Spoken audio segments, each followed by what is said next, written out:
আমার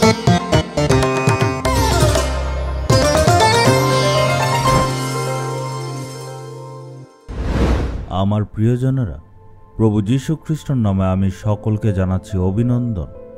কেমন আছেন? ভালো আছেন তো? আনন্দে আছেন? আজকের দিনটাকে নিয়ে হয়তো মনে একটু ভয়ে আছেন। আপনি ভয় করবেন না, কারণ যীশুর সঙ্গে আছেন। সদাপ্রভু ঈশ্বর আমাদের সঙ্গে সঙ্গে চলেন। এই জন্য সকল কাজে আমরা ওনার সাথে এগোবো। বিশ্বাসে দৃঢ় থাকতে হবে। আচ্ছা, ঠিক আছে, এখন আমরা দেখব ঈশ্বরের বাক্য আমাদেরকে কি বলে। আমরা জানি যে ঈশ্বর তার বাক্য দ্বারাই আমাদের পরামর্শ দেন আর পথ দেখান। আমরা দেখব রোমীয় 12 অধ্যায়ের 10 পদ। আমরা দেখব পবিত্র আমাদের কি বলছেন। নিজেদের থেকেও বেশি একে অপরকে সম্মান করো। এখানে উপদেশ দিচ্ছে আমরা যাতে একজন একজনকে সম্মান করতে পারি। আমার বাড়িতে আমার কোনো সম্মানই নেই। আজকালকার ছেলেমেয়েদেরকে দেখুন, ওরা কি করে। সকালে উঠার পর গুড মর্নিং বলে না, জয় যিশুও বলে না, একদম সম্মান করে না। আর এমনকি যেই জায়গাতে আমি কাজ করি, আমার নিচে যারা কাজ করে, ওরা আমাকে দেখলে গুড মর্নিং বলে না, কোনো ধরনের সম্মান দেয় না, এমন অবস্থা। আর এইসব জিনিসের জন্য আপনার মনে অনেক দুঃখ আছে। আমাকে কোনো মানুষ সম্মান করে না। আর এইসব বিষয়ে ভাবতে ভাবতে আপনার মনে অনেক দুশ্চিন্তা চলে এসছে। পরিবারের মধ্যে যেমন সম্মান পাওয়া উচিত তেমন আপনি পান না। যেই জায়গাতে আপনি কাজ করেন সেইখানে সম্মান পাওয়ার দরকার, কিন্তু আপনি পান না। কিন্তু দেখুন বাক্য কি বলছে, অন্যদেরকে বেশি সম্মান করুন। আপনি আগে তাদেরকে সম্মান দিন। কাজের জায়গাতে গেলে আপনি আগে গুড মর্নিং বলুন, বা মণ্ডলীতে আসলে আপনি আগে জয় যিশু বলুন। এমনটাই আমাদের করতে হবে, কারণ বাক্য এটাই বলছে। আপনি বলতে পারেন, আমি তো একজন লিডার আর সে তো আমার জুনিয়র, আমি কেন আগে সম্মান দেব? কিন্তু ঈশ্বরের বাক্য আমাদেরকে কি বলছে? যে লিডার হতে চায় সবচেয়ে আগে সে সবার দাস হোক।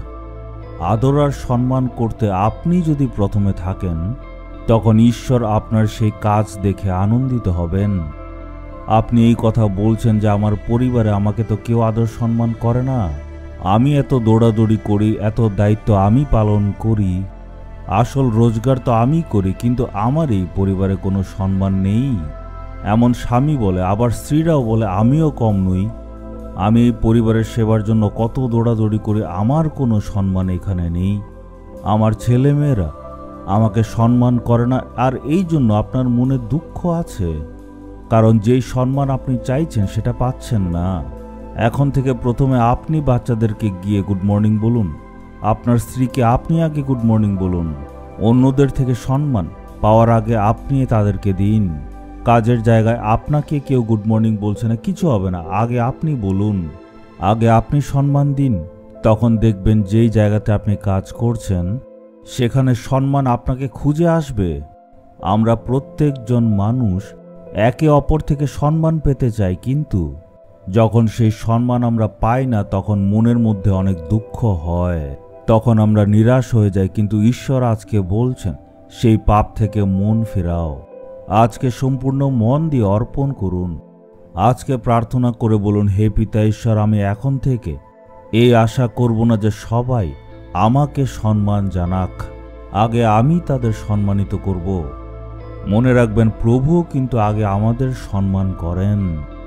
যখন আপনি স্বর্গে যাবেন তখন ঈশ্বর কিন্তু আমাদের স্বাগত জানাবেন, আর প্রভু যীশু আমাদের কাঁধে হাত রেখে বলবেন, সে আমার ভাই।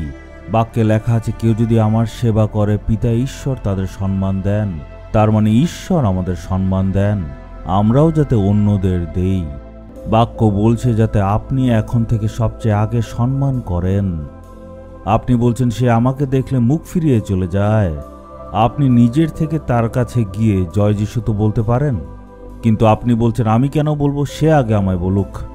এটাই হচ্ছে আজকালের সমস্যা। এমন করবেন না, বরঞ্চ আগে আপনি তার কাছে যান আর তাকে গিয়ে জিজ্ঞেস করুন সে কেমন আছে। তাকে গুড মর্নিং বলুন, জয় যিশু বলুন, তার খবরাখবর আপনি নিন।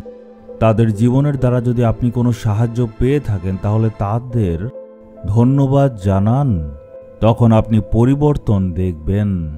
এইভাবে করলে আপনি দেখবেন ভবিষ্যতে আপনি নিজের থেকেই সবাইকে সম্মান করেন। তখন আপনার জীবনে পরিবর্তন দেখবেন আর আপনি আশীর্বাদ পাবেন। হে ঈশ্বর, আমার সবসময় ইচ্ছা ছিল যে অন্য লোকেরা আমাকে সম্মান করুক, কিন্তু আপনি বলেছেন আগে তুমি করো। এখন থেকে যাতে আগে আমি গিয়ে মানুষকে সম্মান করতে পারি, অনুগ্রহ দিন, সেই দয়া প্রভু আমাকে দিন। প্রভু যিশুর নামে চাইলাম, আমেন, আমেন।